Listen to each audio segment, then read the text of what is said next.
ঝড় শুধু প্রকৃতিতে আসে না, ঝড় আসে মানুষেরও জীবন। চারিপাশে এই অন্ধকারটা দেখেছে, ঠিক এরকম একটা অন্ধকার আমাদের বুকের ভিতরেও জমা থাকে। আমরা হাসি মুখে সবার সাথে কথা বলি ঠিক, কিন্তু দিন শেষে আমরাও সবাই বড্ড একা, বড্ড অসহায়। এই যে গাছগুলি ঝড়ে ভেঙে পড়ছে, আমাদের স্বপ্নগুলি কি প্রতিদিন এভাবে ভেঙে গুড়িয়ে যায় না? জীবনের এই কষ্ট, এই একাকিত্ব আসলে কাকে বোঝাবো? কার সাধ্য আছে এই মনের ঝড়কে শান্ত করার?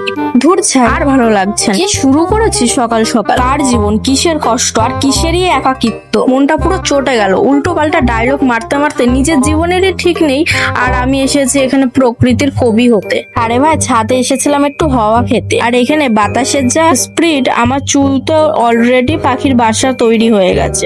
একটু আগেই একটা কাক উড়ে যাচ্ছে, বাতাসের ঠেলায় বেচারা কাক উড়ে চলে গেল, আর আমি এখানেই দাঁড়িয়ে দেবদাসের মতো অভিনয় করছি।